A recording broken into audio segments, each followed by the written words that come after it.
Bueno, ahí estaba el reencuentro de Francisco García, uno de los venezolanos que estaba en el SECOT, fue retenido por las autoridades de ICE, fue deportado, pensaba que iba a ser deportado a Venezuela y terminó en El Salvador, en el centro de confinamiento de una de las cárceles más temibles, donde pues se encuentran recluidos unos de los más peligrosos delincuentes allí en el centro de confinamiento contra el terrorismo.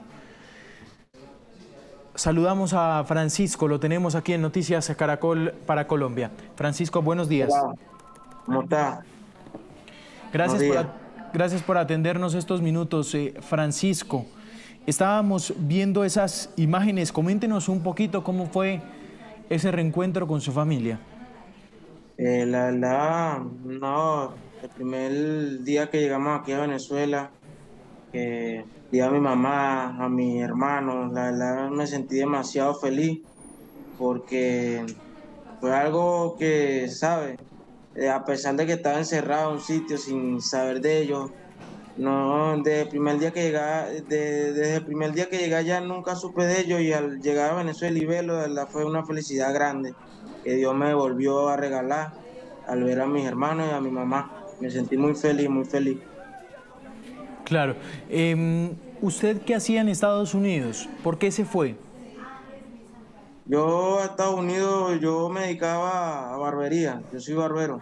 Tengo 4 años con mi profesión de barbería. ¿Hace cuánto se fue? ¿De dónde? De Venezuela. En el 2018. 2018. ¿Cuánto tiempo duró trabajando de barbero, Francisco? Desde el 2018 hasta el 2025. 2025. ¿Cómo era su situación en Estados Unidos? La situación legal, ¿cómo era, Francisco? No, en sí mi situación, yo entré a los Estados Unidos ilegal, pero a mí me dieron como un parol, una corte para yo poder pelear para quedarme. Pero en sí ellos nunca pude arreglar mis papeles ni nada, porque como te digo, cuando fui a una cita con ICE, ya al yo presentarme, solo vieron mis tatuajes y eso, ya ahí me discriminaron, me juzgaron, me dijeron que yo era un delincuente y ahí fue que estuve detenido. Sí. Cuando a usted ¿en qué fecha lo detiene? El, y es el 27 de febrero del 2024. El 27 de febrero del 2024 fue que me detuvo ICE. La primera 27. detención. La primera detención. En esa detención, ¿cuánto duró? ¿Dónde estuvo? Estuve en Prelian Alvarado. Ese duré como 2 meses para Sí. esperar mi corte. Cuando estuvo allí, ¿qué vio? ¿Cómo pasó esa detención? No, eso fue un proceso que yo, bueno, ahí en migración están todos los migrantes y solo esperan su corte a ver si salen deportados o se pueden quedar en el país. Es Claro. un proceso. En el centro de detención, ¿cómo eran las condiciones? Bueno, en Estados Unidos siempre las condiciones médicas y eso siempre están pendientes de nosotros. Siempre, bueno, gracias a Dios, la salud mía siempre estuvo buena, nunca me enfermé, gracias a Dios estuve siempre bien en esos lugares. Después de los 2 meses de esa primera detención lo liberan, ¿no? Sí, a mí me liberan porque como no había deportación a mi país, a mí me liberan ya siendo investigado, o sea, no me encontraron nada para yo poder ser un peligro a la sociedad. Y a mí me sueltan a libertad en Estados Unidos con un grillete. Claro. ¿Después de cuánto tiempo lo vuelven a requerir? Después de 10 meses. 10 meses. ¿Ese requerimiento cómo fue, Francisco? Bueno, en sí yo, la verdad, todos esos 10 meses me dediqué a mi trabajo, mi barbería, y yo sabía que ya tenía mi orden de deportación, pero nunca pensé que me iban a buscar de una manera como que si yo fuera un terrorista, porque así fue que llegaron a la puerta de mi casa, donde vivía en Estados Unidos. Llegaron como si estuviesen buscando a alguien, una persona terrorista, ¿sabes? Llegaron, me sacaron las pistolas, me arrodillaron, me golpearon y me dijeron que venían por mí. nunca pensé que, o sea, yo estaba esperando que me importaran a mi país, pero nunca pensé que me iban a buscar de esa manera. ¿Usted vivía solo? No, vivía con un compañero, ¿A su compañero que también le hicieron lo mismo? el compañero es barbero también. ¿Y pasó por lo mismo? No, no, él en ese momento no estaba, estaba yo solo. Estaba usted solo. Ellos Sí. llegan, ¿a qué hora llegan? Ellos llegan a las 11:30 de la mañana. 11:30 de la mañana. ¿Usted me puede describir un poquito más cómo fue el proceso y el trato? Pues usted me acaba de decir, sí, pues usted sintió que lo trataron como un terrorista. ¿Qué hicieron ellos? ¿Tocan la puerta? ¿Qué hacen? Ellos tocan la puerta y me dicen que es la policía. Y yo normal, yo abro la puerta. Y ya cuando yo abro la puerta siento, o sea, veo el oficial apuntándome. Y ahí cuando me apunta, él me dice que me arrodille. Ahí es donde me arrodille y me ponen las esposas. Cuando me ponen las esposas, ahí es donde empiezan a golpearme. Y me dicen que me van a detener y eso. Y que yo era un pandillero. Sí. ¿Dónde lo golpearon, Francisco? A mí me golpearon aquí por la cara y me golpearon en la costilla. Me dieron Sí. patadas. Sin usted poner ningún tipo de resistencia. No, no, no, no, porque como te digo, estaba esposado y yo sabía que me iban a detener, pero ya cuando ellos me esposan, yo nunca ni pensé que me iban a golpear tampoco. Y me Claro. golpearon, no podía hacer nada. Entonces, llegan ahí a su casa, lo detienen y ¿qué hacen? ¿Para dónde se lo llevan? Me llevan a como a media hora de mi casa, que es como una cárcel. Ahí donde me dicen que iba a estar detenido ahí por una noche hasta que llegara migración. ¿Y cuánto duró ahí? Duré una noche, me Una vino a buscar noche. migración como a las 6 de la mañana. Sí. Cuando lo fue a buscar migración a las 6 de la mañana, ¿qué le dijeron? ¿Cuál era su futuro? Me dijeron que iba a ir al mismo lugar donde fui juzgado con el juez, que fue ahí en Alvarado, en la detención. Y ahí me llevaron y me dijeron que iba a ser deportado a mi país, A Venezuela. a Venezuela. ¿En ningún momento a usted le dijeron que iba para El Salvador? No, nunca, nunca nos dijeron que íbamos para El Salvador, nunca. Bueno, como yo siempre, como ahí te dan como una tablet para tú poder comunicarte con un oficial de ICE, yo le pregunté al oficial de ICE qué iba a pasar conmigo, que si me iban a deportar a mi país. Él me dice, sí, nosotros te vamos a deportar para tu país. Sí. ¿Con cuántas personas usted estaba, Francisco? ¿Se acuerda? No, en ese momento estaba como con 30 venezolanos. Sí, 30 venezolanos. Entonces, les dicen eso, ¿y cuánto tiempo pasa? Les dicen eso en la corte de Alvarado. ¿Y ahí qué más De pasa? ahí de ahí de Alvarado nos trasladan a Laredo, a una detención en Laredo, cerca de la frontera. Y ahí en Laredo nosotros duramos 5 días esperando que llegaran los aviones, porque ellos decían que venían unos aviones de Venezuela que ya se iban. Sí. ¿Qué estado es Laredo? ¿Sabe, Francisco? Laredo, Texas. Texas. Sí. Francisco, déjeme hacerle esta pregunta antes de pasar a El Salvador. ¿Cuáles eran las condiciones en Laredo de ese centro de detención? ¿Eran buenas No, o había hacinamiento?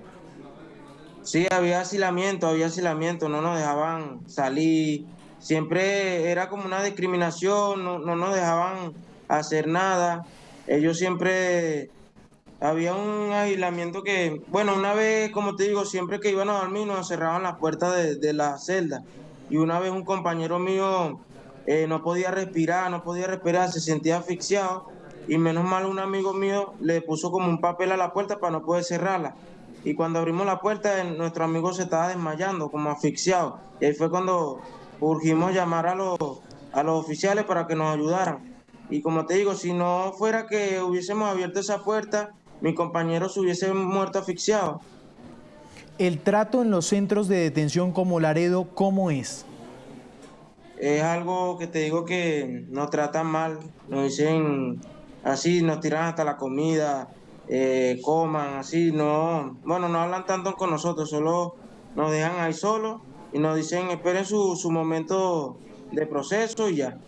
Sí, en esos 5 días que usted estuvo en Laredo, ¿pudo comunicarse con su madre, con la que hablamos días Sí, antes? Sí, yo me comunicaba siempre con mi mamá, le decía, mamá, estoy aquí en este lugar, creo que nos van a deportar, ya. Y yo le preguntaba a ella qué era lo que veía en las noticias y me decía que sí, al parecer iba unos aviones allá de Venezuela para Estados Unidos. Y yo le digo a ella, bueno, a nosotros nos dicen que nos van a deportar y a lo mejor sean esos aviones. Y siempre estuve en comunicación con mi mamá y mi mamá me dijo, tranquilo que si te van a deportar o te van a subir en un avión es porque vienes a tu país. Quédate tranquilo que ya vas a estar aquí con tu familia. Claro. Bueno, pasan esos 5 días, llega el quinto día. ¿Qué pasa el último día, Francisco? Y ahí cuando llegan muchos oficiales de ahí, en ese momento llegan muchos oficiales de ahí, nos dicen que ya llegó el momento, ya los aviones llegaron, que ya se van a su país, que quédense tranquilos. Y en ese momento que nos suben esposados en los autobuses, vemos que hay muchos carros de policía, hasta helicópteros, y nosotros dijimos, ¿por qué tanto custodios? Pues estaban escoltando muchas camionetas y veía los helicópteros, estaban grabando. Y cuando entramos al aeropuerto, vemos que no son aviones de Venezuela, que son aviones de Estados Unidos. Y nosotros ahí en ese momento, como que, ¿para dónde vamos? Sí. Ustedes preguntan, ¿para dónde van? ¿Qué les dicen? A nosotros nos dicen, van para Venezuela. Aún montándose al avión. No, no, ya cuando afuera del avión nos dicen, ustedes van para Venezuela, que nos calmáramos, que estuviéramos tranquilos, que van para Venezuela. Sí, Ya cuando nos montamos, ¿a usted ya lo cuando hicieron nos firmar montamos, algo? no, no, no, en ese momento no nos pusieron firmar nada. Sí. Cuando se montaron al avión, ¿qué pasó? Ya cuando nos montamos en el avión vemos que lo que hay son militares y oficiales de ICE montados en el avión y lo vimos como raro, ¿sabes? Y le preguntaron a ellos que para dónde íbamos. Y ahí fue cuando ellos como que decían que era una sorpresa. Ya no decían que íbamos para Venezuela, sino que decían que era una sorpresa. Les decían que era una sorpresa. Eh, ¿El vuelo cómo fue? Ya el vuelo fue algo no normal. Ellos ahí siempre estábamos con la duda para dónde íbamos, porque ya nos habían dicho que era una sorpresa y nosotros estábamos ya estábamos preocupados, pues ya como que para dónde nos llevan con esa intriga, para dónde nos llevan. Y ya pasan, porque bueno, yo me quedé dormido, estaba cansado y ya cuando aterrizamos, que me dicen que ya estábamos llegando. Y aterrizamos y un compañero abre la ventana y ve que dice El Salvador. ¿Ustedes se dan cuenta que llegaron a El Salvador cuando el compañero abrió la ventana? Sí, porque los oficiales nunca nos dejaban abrir la ventana. Sí. ¿Cuándo su compañero decide abrirla? Cuando aterrizamos, cuando aterrizamos fue cuando él hizo así rápido, vamos a subir la ventana y cuando ve, dice Aeropuerto Internacional El Salvador. Ahí fue cuando todos nos pusimos en tensión, como ¿qué hacemos aquí en El Salvador? Eso le iba a preguntar, Francisco. Quiero imaginarme ese momento en el avión, cuando ese compañero abre la ventana, ve El Salvador y les dice, no estamos en Venezuela, estamos en El Salvador. ¿Ustedes qué hacen? No, nos ponemos mal, nos estamos preocupando, le decimos a los oficiales por qué estamos aquí en El Salvador, este no es Venezuela, ¿qué está pasando? Y los oficiales lo que hacían era reírse, se reían y ya nosotros nos pusimos en tensión y cuando subimos la ventana vimos que venían los autobuses, venían como 10 autobuses y nosotros dijimos, vea, nos van a bajar aquí en El Salvador. Pero nunca pensamos que nos iban a llevar a una cárcel. A lo mejor dijimos, a lo mejor no van a bajar aquí, vienen los aviones de Venezuela y nos vamos para Venezuela. Y aquí voy a hacer una pausa.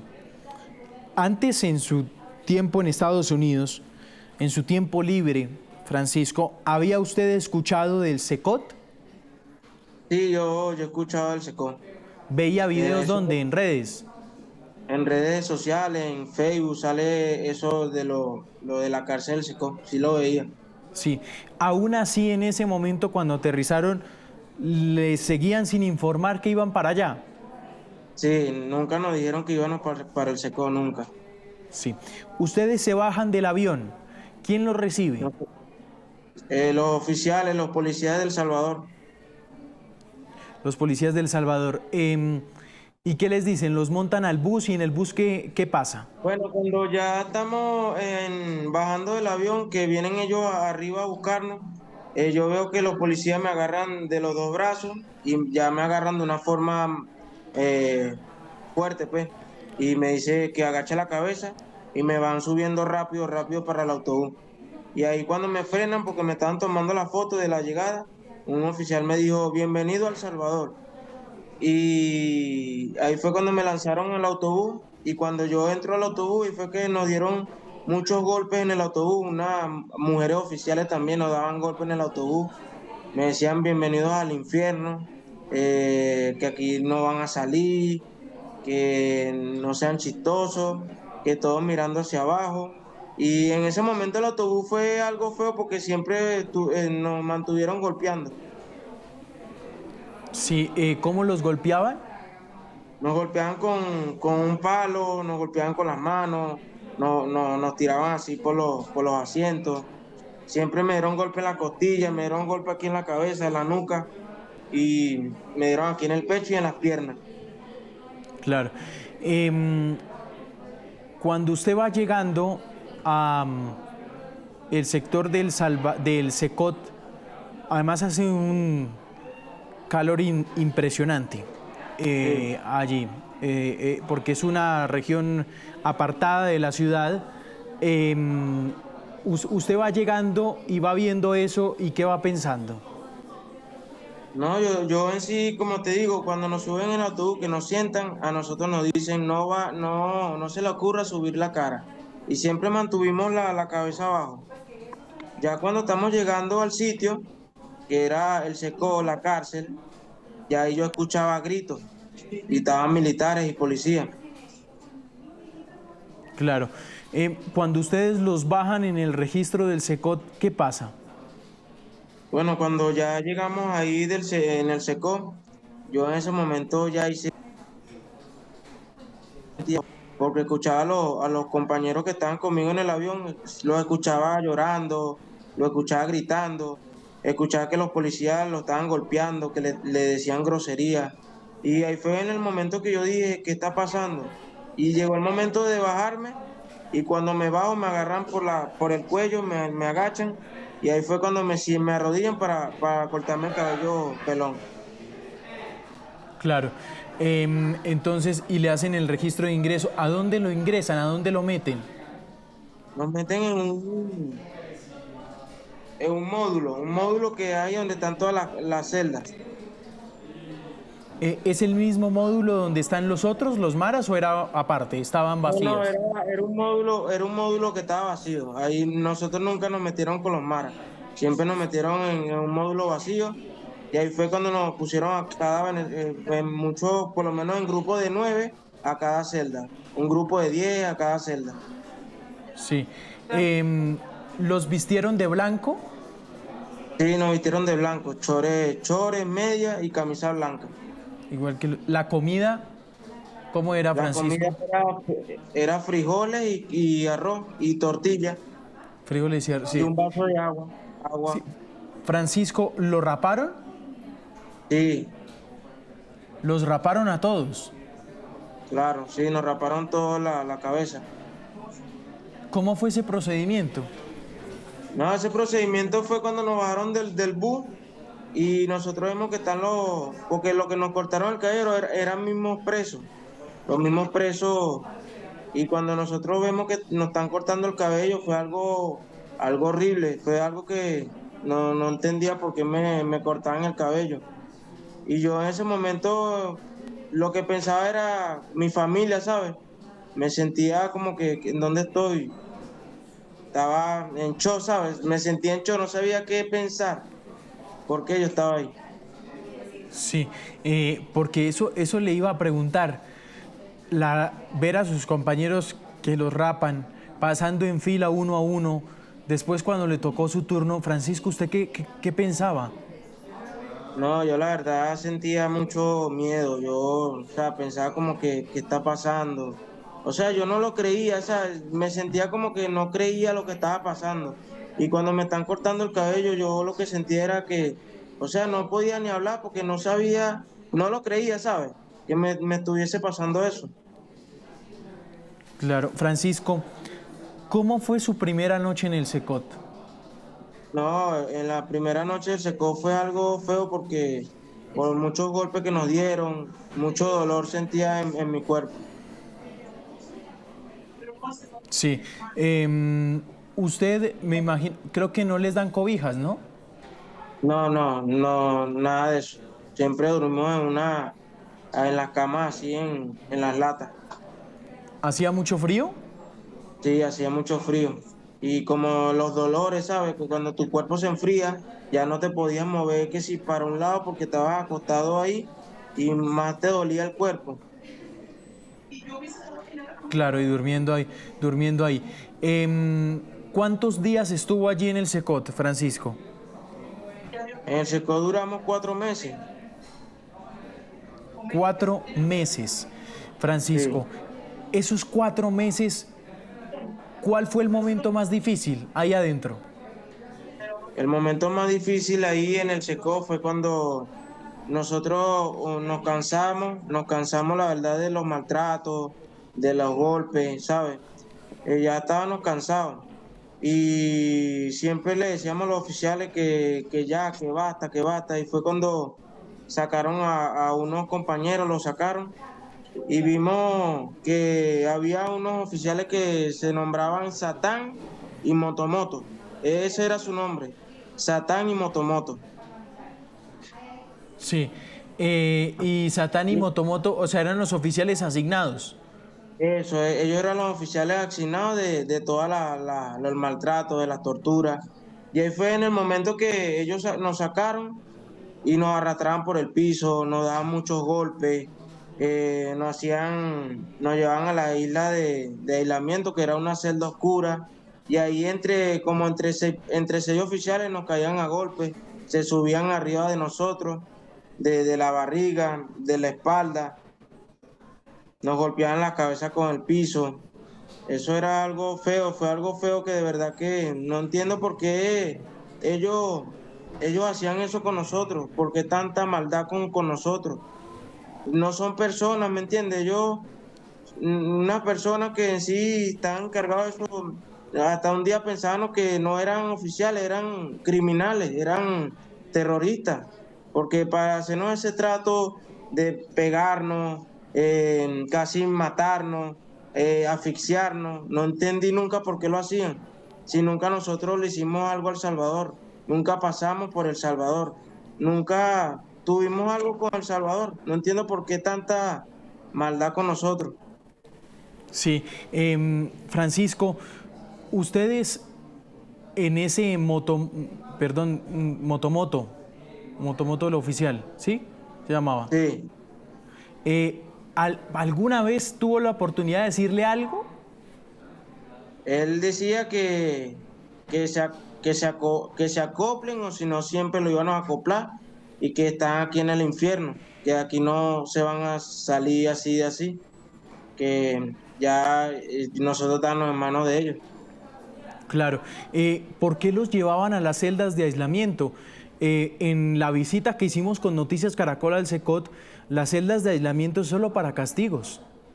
Sí, no, pero es que ellos, como te explico, nosotros siempre protestábamos, ¿sabes? Porque ya no aguantábamos el maltrato. Siempre había protestas, le decíamos que ya, que basta.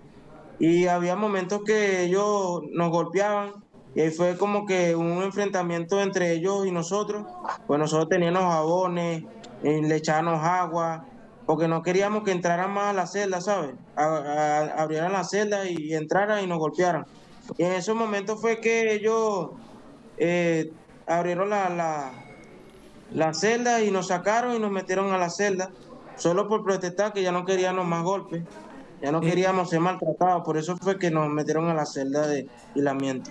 ¿Cómo son las celdas de aislamiento, Francisco? La celda de aislamiento es un calabozo, es algo oscuro, tú no ves totalmente nada y es un eco que si no puedes hablar duro ahí, porque si hablas duro el oído te aturde. Y ellos sabían que eso le aturdía a uno el oído. Y cuando uno estaba encerrado ahí, con esa oscuridad, no veía nada y estaba la puerta, ellos por maldad lo que hacían era golpear la puerta y ahí el oído siempre el oído siempre nos aturdía con el eco del cuartico.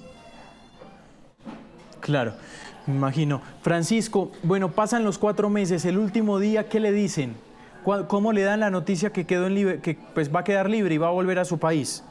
Las fotos que ellos tomaban cuando entregaban las cosas y la Ya va, que yo también, o sea, quiero contar que ellos muchas veces, ellos tomaban fotos, por lo menos en la primera semana antes de irnos, ellos hicieron como, nos sacaron al fútbol, nos sacaron a religiones, era para tomarnos fotos, ¿sabes? Y en esos días de la semana también fueron consulta médica, fueron a odontólogos, fueron psicólogos y todo fue para tomarle fotos, pues como que estábamos bien.